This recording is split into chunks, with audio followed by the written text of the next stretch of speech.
James McCullen is no more. Now, you are Destro. All the way back in 1983, a new character appeared on toy shelves. He was mysterious and ominous, with a silver mask, an open shirt, and a ruby necklace hanging from his neck. And we all wondered what was going on underneath that mask.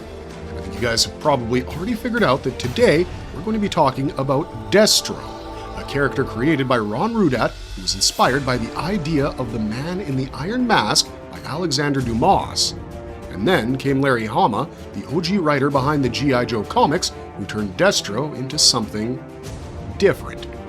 You see, his actual name was James McCullen Destro XXIV. That's right, 24th.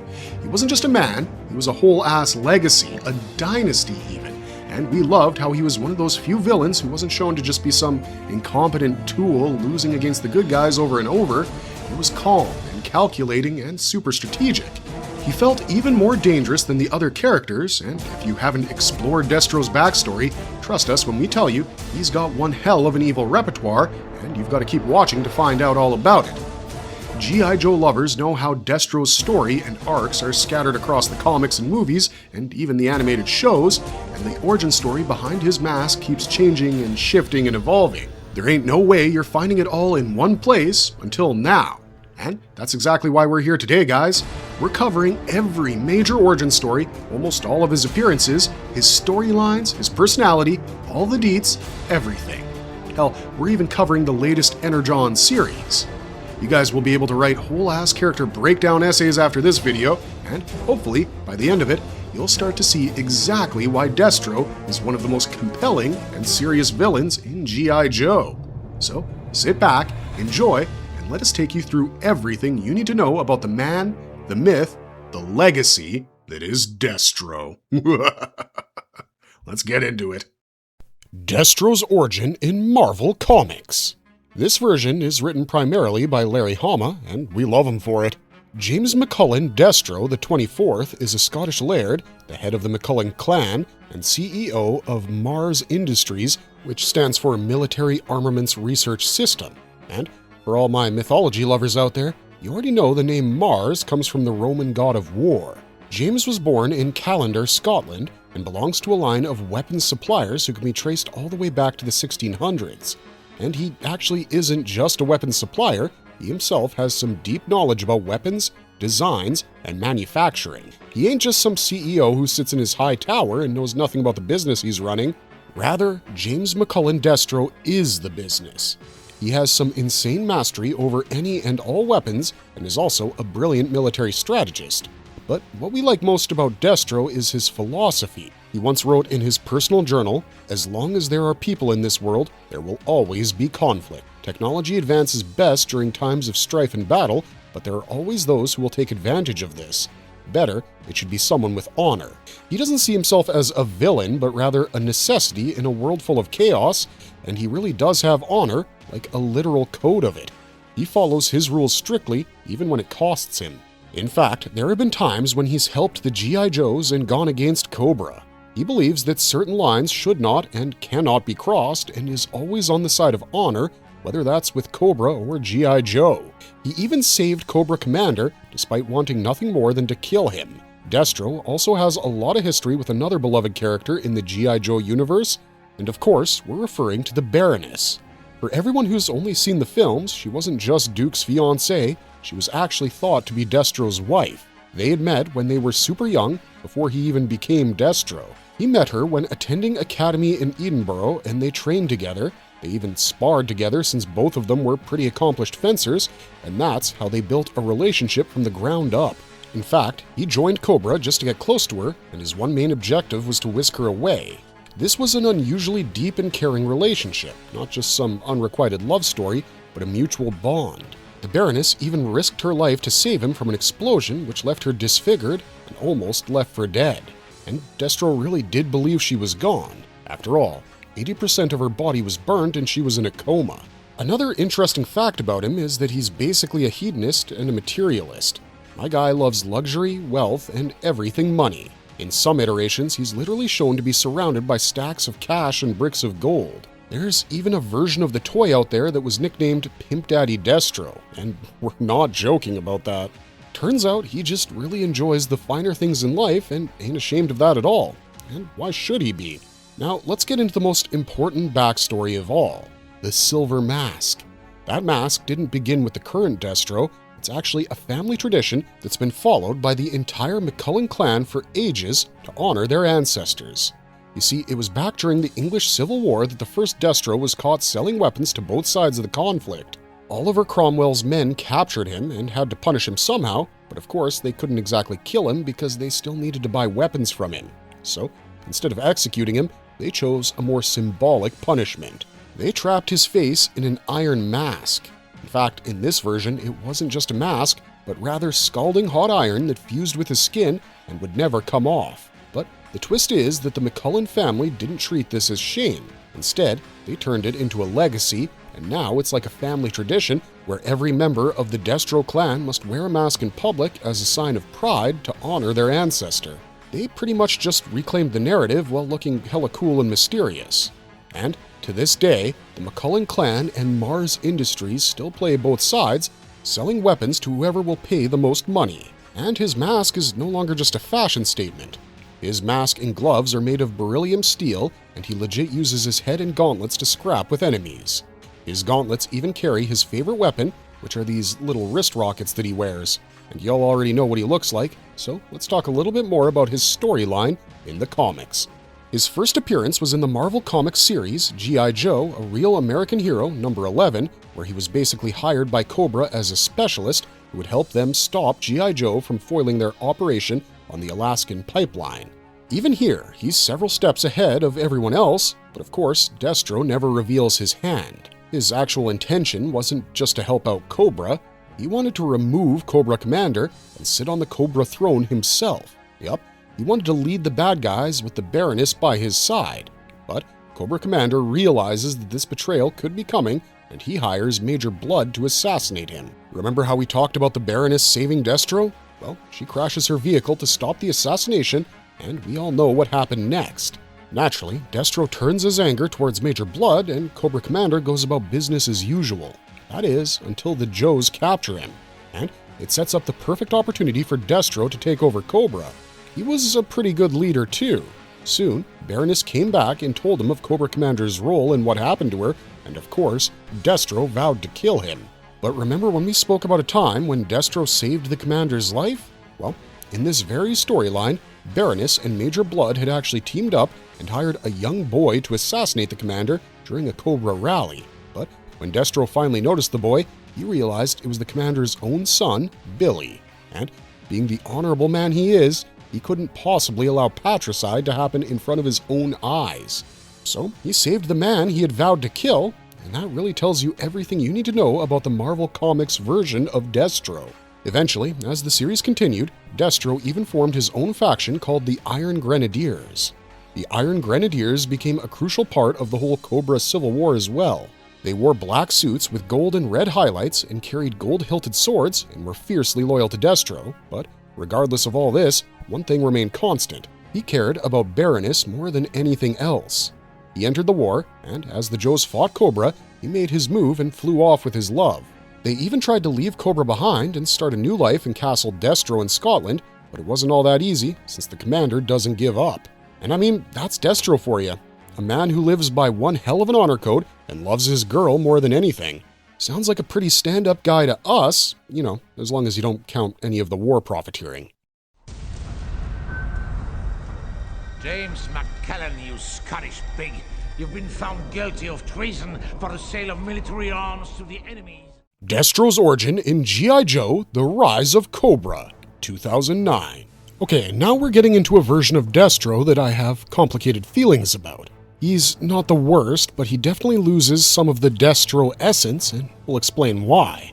In The Rise of Cobra, Destro starts off as James McCullen, played by actor Christopher Eccleston. He's a weapons manufacturer who works pretty closely with NATO and sells them warheads via Mars. He's still rich and influential and connected to weapons and military tech, but things feel off. Like he doesn't command that same presence anymore, His backstory was also retconned. In the film, his ancestor James McCullen IX was punished by the French monarchy in the 17th century after being caught selling weapons to both them and England. The iron mask being welded onto his face remains the same, but the legacy doesn't feel as legitimate. We do get another little extra nugget of info when he reveals that the name Destro, which has been passed down throughout generations, is actually short for Destroyer of Nations. And I guess that gives them some much-needed gravitas because, in reality, Destro just ain't all that in the film. He's not actually the guy in control, but rather is working to fulfill someone else's vision, such as Dr. Mindbender in the Cobras. Plus, the whole story behind the Silver Face gets heavily diluted in the film. It was supposed to signal legacy and pride, and how the McCullen clan turned a punishment into a powerful symbol of their family. But here, Destro doesn't start out with the mask. You see, throughout the film, he's shown as this terrorist mastermind who's doing secret research on nanomite tech and is on the brink of building a whole army with that technology. He's also looking for revenge for what happened to his ancestors by launching a warhead to attack Paris. My guy was basically looking to rule the world, but failed pretty spectacularly at it. By the end of the film, he was left extremely injured and severely burned.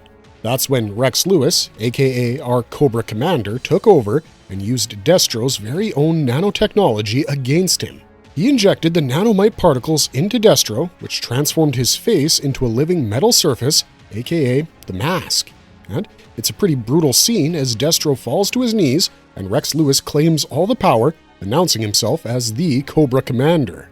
Now, there are some really tragic consequences for this iteration. Firstly, the mask is supposed to be about their dynasty, a family tradition.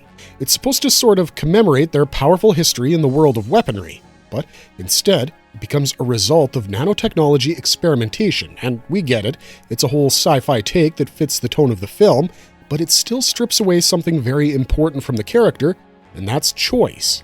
In the comics origin, Destro and his ancestors chose to continue the Silver Mask legacy. They embrace it and even celebrate it, but in the film it becomes something that happens to him. The sense of agency is taken away, and now he's just a victim of circumstance. Even his relationship with Baroness is different here. In the comics, that was like his cornerstone. They had a whole lot of history and shared a truly deep and genuine bond. It's his most humanizing aspect. Despite being a super wealthy CEO who profits off of conflict, he's still grounded by the woman he loves. Now, I will say that visually he looks kinda cool when the nanomites kick in. His silver face is super shiny and striking, but that's low-key all we really like about him here. He just feels incomplete, you know? He's supposed to be the super powerful mastermind who legit challenges Cobra and G.I. Joe and pushes them to their limits while also having a mind of his own. But here, he just feels kinda weak. Of course, these are all just our opinions, so we'd love to hear what you guys think. Let us know in the comments because we're genuinely interested in hearing a compelling defense for the film version of Destro. Destro's origin in the animated series. Let's move on to the animated versions of Destro. In the 1980s G.I. Joe animated series, Destro was voiced by Arthur Burghardt, and once again, the origin story of the mask was tweaked ever so slightly.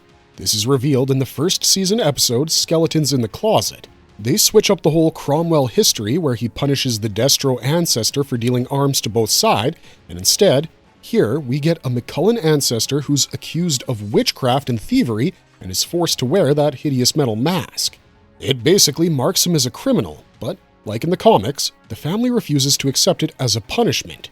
Instead, they embrace it and turn it into a symbol of defiance. Still pretty cool. All Destro descendants choose to wear the mask and even meet at Destro Manor in Scotland every winter solstice to reaffirm their commitment and vow to wear the mask until all governments of the world have been dissolved and anarchy reigns. Basically, a grand revenge plot against the very laws that repressed Destro's ancestors. Just imagine an entire room full of people with silver faces. How insane does that sound? We actually really like the whole outcast rebel vibes that this version gives off. Then, from there, the Sunbow animated series swiftly moves on to what we already know. Destro is the head of Mars Industries and supplies weaponry to Cobra. We also like how they don't just make him seem like your typical cartoon villain from the 80s, who were written to be incompetent for the sake of the storyline. Instead, this Destro is actually consistently portrayed as capable, intelligent, and independent. He isn't at all afraid to speak his mind, he openly questions Cobra Commander's decisions, and criticizes his impulsiveness, and even gets into physical altercations with the commander. That's how badass he is here. And Cobra Commander doesn't even say much to him because he knows that Destro is the only one who will be able to operate the Doomsday device he makes. That's the power he holds. He creates super tech weapons like the Weather Dominator, and he's a serious villain who's not afraid to be like the Kingmaker either. When he's tired of Cobra Commander's constant failures, he hatches the perfect plan to replace him with the help of Dr. Mindbender. And they create the perfect leader in Serpentor. Eventually, when Serpentor grows too powerful, he even switches sides and helps Cobra Commander get back on top. Classic Destro. One unique connection in the animated continuity is the connection between Destro and Lady J. In one storyline, it's revealed that they share a distant ancestral link. Lady J uncovers a cult that dresses in animal masks and engages in human sacrifice to conjure creatures from other realms. This plotline led to a whole lot of chaos, leading to a battle between G.I. Joe and Cobra, of course. It even destroys Castle Destro, his ancestral home. And the biggest twist in the story? The whole thing was orchestrated by Baroness as revenge because of Destro's infidelity. And speaking of his castle, Castle Destro is actually a huge part of his identity in the animated series. It's located in the Scottish Highlands, and it's so much more than just a home. It's basically a symbol of his history, heritage, and ancestry. Now, contrary to the Sunbow version, G.I. Joe Renegades completely reinvents Destro, and not for the better, sadly. Here, he starts as a weapons manufacturer who is ultimately controlled by Cobra Commander, and his mask? It's forced upon him as a symbol of shame and humiliation. You can feel just how much that affects him. It's a much darker and tragic storyline, but Destro just isn't a force to reckon with. He's not as confident or powerful here. We see a similar version of Destro in G.I. Joe the movie, where he's more of a side character to Serpentor, Globulus, and Cobra Law. He's more of a subordinate to them than an ally, you know? But one thing that remains consistent is that in true Destro fashion, he eventually goes against Cobra Commander once again. Sometimes we genuinely wonder if Destro has a very strict code of honor or none at all. His character then returns in the miniseries Operation Dragonfire from the Deke version of G.I. Joe, and this is when things start to pick up.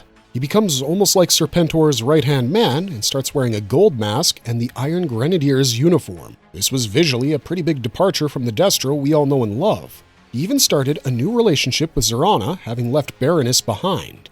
My guy was probably having a midlife crisis or something, because soon after that, he returned to his roots and pushed Zorana down a trap door for Baroness. He also eventually joined the ranks of the Cobra Commander, advising him and sort of providing that calm, level-headed voice in his ear.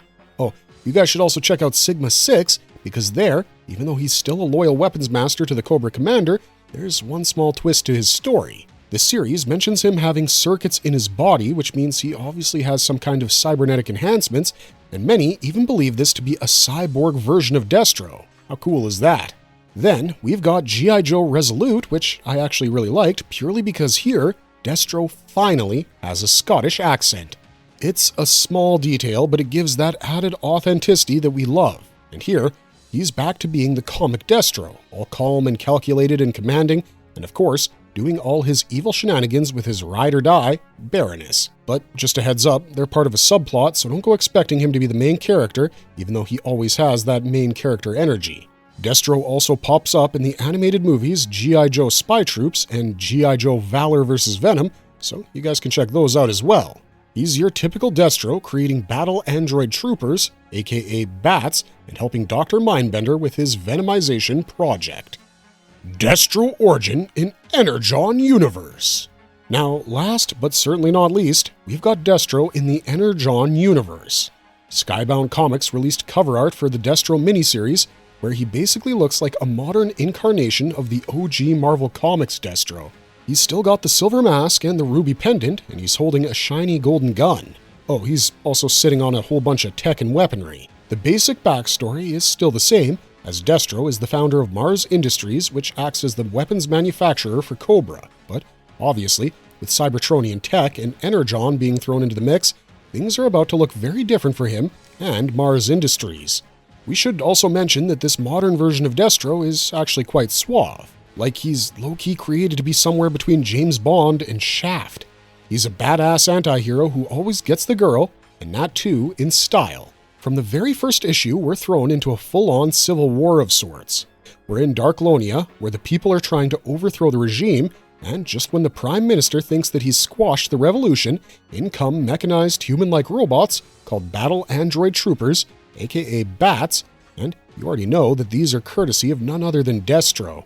Oh, and this is the Energon universe after all, so of course these BATS are actually Energon infused. Destro the Revolutionary doesn't sound too out of character for him, honestly. He might be a weapons manufacturer, but if you remember the comics version, he also does have a code of honor. Of course, he loves profit as well, but freeing Darklonia was also about his own bloodline. You see, the Destro clan actually has deep ties with the family that founded Darklonia and gave it its name, so he replaced the Prime Minister with his cousin, Artyom Darklon, who would help the people regain power. Now, in this comic, Destro does start out answering to Cobra Commander, since he's the one who originally provided Destro and Mars Industries with the Energon they needed. And if you guys want to know how Cobra Commander himself came into so much Energon, go check out the video we did on Cobra Commander's origins. His comic storyline is pretty interesting as well, but regardless, even though Destro might be in cahoots with Cobra, he's still pretty independent and stands on his own feet. He ain't answering to no one in the long run. When Cobra tries to question him and belittle him, he hits back right away and reminds him that he runs Mars, and even though he'll help build his machines and work towards his goal, he is not his subordinate. One really cool addition here is his lair or castle in the Scottish Highlands. It's almost like this chamber of ancestors. We get to see the inside of it, and it looks larger than life. It has all his previous Destro ancestors in one room, towering above him as he talks to them and seeks their wisdom. And it has all his ancestors' masks, which was so cool because that's the thread that ties all of them together. The whole thing feels almost spiritual, which is kind of a nice juxtaposition to all the sci-fi technology stuff that's going on otherwise. Another thing that's different with this Destro is his love life. From the very first issue, we see hints of a new woman in his life who will go toe-to-toe with his shenanigans. Wait, let me give you some context. After freeing Darklonia, Destro decides to host a biannual Security Innovation Defense Expo. You've got arms dealers and companies from all across the world attending this thing, and one of them is Astoria Carlton Ritz, the wealthy heiress of hybrid technologies.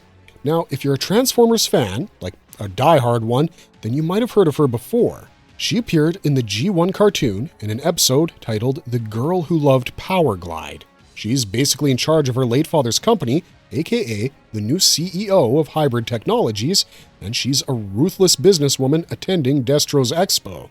Of course, they meet and low-key hit it off. That's before his competition, the Crimson Twins Tomax and Zamot Paoli, attack them at the expo. And that's pretty much the story of the comics. It's Destro and Mars Industries on one hand, and the Crimson Twins and Extensive Enterprises on the other. Who will come out on top? Well, maybe, just maybe, there's another player in the mix. In issue 3, we see a woman with long blonde hair go toe-to-toe with Destro with her quantum tech drones. And all of a sudden, Mercer and Destro's Mars Industries top dogs start doubting whether the attack at Darklonia was at all done by the Crimson Twins. In this issue, we also find out the origin behind Destro's silver mask. It's the same as it was back in the comics. All the way back in 1639, his ancestors were selling weapons to both Oliver Cromwell, as well as the Scottish Resistance, and to the Irish. His defense? He's an entrepreneur, of course. We know the rest. Cromwell punishes him by searing a silver mask onto his face. Now, back to the present. After being attacked in the Scottish Highlands like that, Destro could no longer trust his own people, so he found a secure base to hide out in and used his power and influence to gain the favor of the US government, specifically General Flagg. And since the world thought him dead, his cousin Darklon was set to be the acting president of Mars Industries. So naturally, the Crimson Twins went all the way to Darklonia to get their hands on the company, and we also find out that the mysterious woman who had attacked Destro was none other than Astoria Carlton Ritz in disguise. She and her hybrid technologies were behind the attack at the arms fair.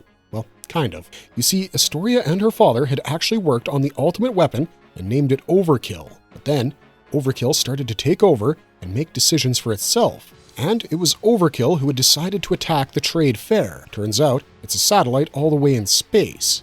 Meanwhile, Destro's cousin, Darklon, had allowed the Crimson Twins to take over Mars Industries, and they've gone and struck a partnership with Cobra Commander. Finally, in issue 5, Destro's back in Mars and surprises the twins and the Commander. Guess what? Daddy's home. He rains absolute hellfire on the twins with the help of Mercer, Chameleon, aka Astoria, and of course, Overkill. He's scary and dominant and all-powerful in these pages, but he chooses to end things with an alliance instead of death and destruction. He allows the twins to work under him, all together under the banner of Cobra, and then asks all of them, including the commander, to get the hell out of his building. Naturally, he doesn't trust the commander one bit since he's the anonymous benefactor who helped Astoria and her father create Overkill in the first place. So, what does Destro do? He fires up a nuclear warhead and destroys the Overkill satellite. And of course, he kisses his girl as nuclear fireworks fill the sky. But that's not the end. The ending is the most Destro ending ever. You see, Darklon had basically betrayed the entire McCullen dynasty when he hastily signed over Mars Industries to the Crimson Twins. So, what was his punishment? Why, a hot, molten mask embedded onto his face, just as was done to the original Destro. A pretty poetic ending if you ask us. The final panels also tease what's coming up in the G.I. Joe series, where all these characters will finally come together. The Cobra commander seems to be getting his hands on more Cybertronian tech, and an all-out war is brewing. Now, we gotta say that we like this Destro a lot. The character is at its peak, both in terms of style and power and confidence. And honestly, we can't wait to see how all these storylines collide. Well guys, we've covered a whole lot of Destro today, and if you ask us who he really is, we're not saying a villain or a businessman or even a weapons manufacturer, because it simply doesn't capture the complexity of this character. He's an anti-hero with a moral code and an invisible legacy that he carries on his very capable and very strong shoulders. He plays not just to win, but to win properly. Hell, there have even been issues where he legit lost both of his hands, all just to rescue his soldiers. He was then fitted with robotic hands, which just made him even cooler, but still, the sacrifice is noteworthy. What do you guys think about Destro, and which G.I. Joe character would you want us to cover next? Let us know in the comments down below, and as always, don't forget to hit those like and subscribe buttons if you enjoyed this video and you want to see more content like this. It really helps us out a lot. Otherwise, thanks for watching, stay safe out there, and we'll see ya in the next one. Bye-bye!